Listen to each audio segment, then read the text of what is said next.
तमिलनाडु की सियासत में भले ही अभी तक नई सरकार का गठन नहीं हो पाया हो, लेकिन विजय थालापति ने एक ऐसी चाल चल दी है जिसके बाद से डीएमके और एआईएडीएमके का राजनीति खत्म हो सकता है। आखिर कैसे विजय की ये जो चाल है वो द्रविड़ियन पॉलिटिक्स को तमिलनाडु से खत्म कर सकती है, विस्तार से आपको बताता हूं। लेकिन उससे पहले अगर आपने लोक सेवा न्यूज को सब्सक्राइब नहीं किया है तो आप चैनल को सब्सक्राइब कर लें। दरअसल अगर बीते 5 से 6 दशकों को अगर आप देखेंगे तो तमिलनाडु की सियासत में द्रविड़ियन पॉलिटिक्स हावी रही। द्रविड़ियन पॉलिटिक्स क्या है वो आप समझ लीजिए।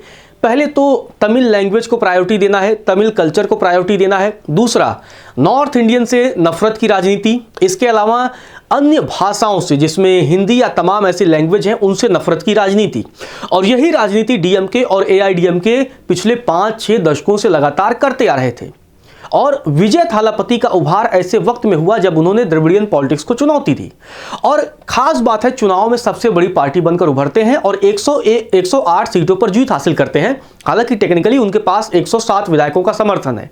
अब आप समझ रहे होंगे कि कैसे यार जीता तो 108 और समर्थन 107। तो ऐसा इसलिए क्योंकि विजय 2 सीटों से जीत हासिल कर चुके हैं।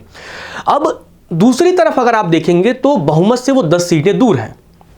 और जब वो सरकार बनाने की लगातार कवायद पेश कर रहे हैं और उन्होंने 2-3 बार राज्यपाल से मुलाकात की और राज्यपाल ने कहा कि आप 118 विधायकों का समर्थन लेकर आइए तभी हम आपको सरकार बनाने देंगे, और उनके पास मौजूदा समय में 118 विधायक नहीं है। तो दूसरी तरफ अब विजय के जो समर्थक हैं वो सड़कों पर उतर आए हैं और उसके बाद से पुलिस ने उन पर लाठियां भी भाजी हैं और इसके अलावा पुलिस ने कुछ लोगों को हिरासत में भी लिया है। अब जिस चाल की मैं बात कर रहा हूं उस चाल को आप बहुत ध्यान से सुनिएगा और आपको तब जाकर सियासत समझ में आएगी कि आखिर विजय थालापति राज्यपाल से भी मिल रहे हैं और दूसरी तरफ प्रदर्शन चल रहा है। दरअसल अभी सरकार बनी नहीं है तो दूसरी तरफ इस बात की कवायद शुरू हो गई कि एआईएडीएमके और डीएमके गठबंधन कर सकते हैं। अगर दोनों जोड़ भी लें तब भी उनके पास मेजॉरिटी नहीं आएगी, क्योंकि 59 सीटें डीएमके के पास है और 47 सीटें एआईएडीएमके के पास है। कांग्रेस के पास 5 है। अन्य दलों को जब वो सब मिला लेंगे तब उनके पास जाकर के सीटों की संख्या बहुमत के पास पहुंचेगी। लेकिन डीएमके और एआईएडीएमके द्रविड़ियन पॉलिटिक्स से ये लोग निकले हैं, द्रविड़ियन राजनीति ये लोग करके निकले हैं। और अगर ये लोग धुर विरोधी हैं, जैसे कभी लालू और नीतीश एक साथ आ गए थे, वैसा अगर ये लोग कर लेंगे, हालांकि अभी फिलहाल इन लोगों ने कहा है कि नहीं हम गठबंधन नहीं करेंगे, लेकिन जैसे इस बात की चर्चा हुई तो इन लोगों को लग गया कि अगर हम गठबंधन कर लेते हैं तो द्रविड़ियन पॉलिटिक्स खत्म हो जाएगी। द्रविड़ियन लोगों को लगेगा कि इन लोगों ने हमारे साथ धोखा किया है, दगाबाजी की है। तो दूसरी तरफ विजय क्या कर रहे हैं, वो किसी भी दल से संपर्क नहीं साध रहे हैं। जिस दिन नतीजे आए तो उनके पिता, क्योंकि कांग्रेस से उनके पिता का लगाव रहा है और पिता ने कांग्रेस के साथ बातचीत की और कांग्रेस ने भी ऑफर किया। विजय किसी भी दल के साथ गठबंधन करने की कोशिश नहीं कर रहे हैं। एआईएडीएमके जिनके पास 47 विधायक हैं, उनके 28 विधायक तो पुडुचेरी में है। तो बड़ा सवाल ये उठता है कि जो बाकी के 19 हैं वो कहां हैं? क्या वो किसी के संपर्क में है?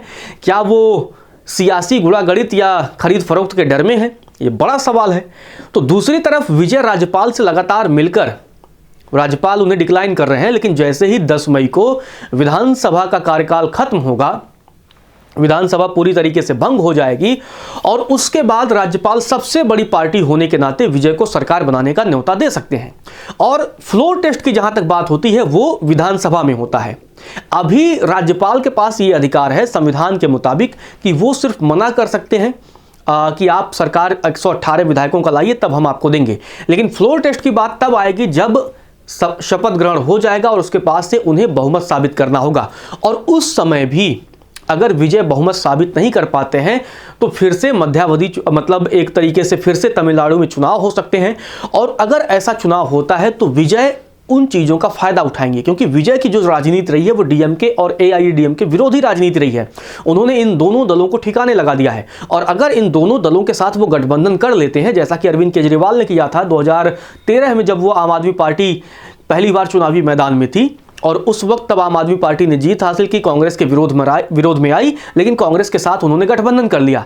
इसके बाद उनके अरविंद केजरीवाल को एक दाग लगता है और उस दाग से अब बचने के लिए विजय ने किसी भी दल से संपर्क साधने से एक तरीके से इनकार ही करके रखा हुआ है, क्योंकि वो किसी के साथ अप्रोच खुद नहीं कर रहे हैं। वो वेट कर रहे हैं कि जिसको आना हो वो आए, तभी हम जाएंगे। तो इस लिहाज से विजय ने इस पूरे समीकरण को सेट कर दिया है और विजय को पता है कि अभी उनके पास लंबा वक्त है और उदयनिधि स्टालिन और तमाम लोगों को डर लगने लग गया है कि अगर विजय सीएम बन जाते हैं तो आने वाले समय में एमजीआर जैसा उनका रुतबा हो जाएगा और डीएमके और एआईएडीएमके तमिलनाडु की राजनीति से पूरी तरीके से खत्म हो सकती है। खैर, आपका क्या मानना है कमेंट करके बताइए।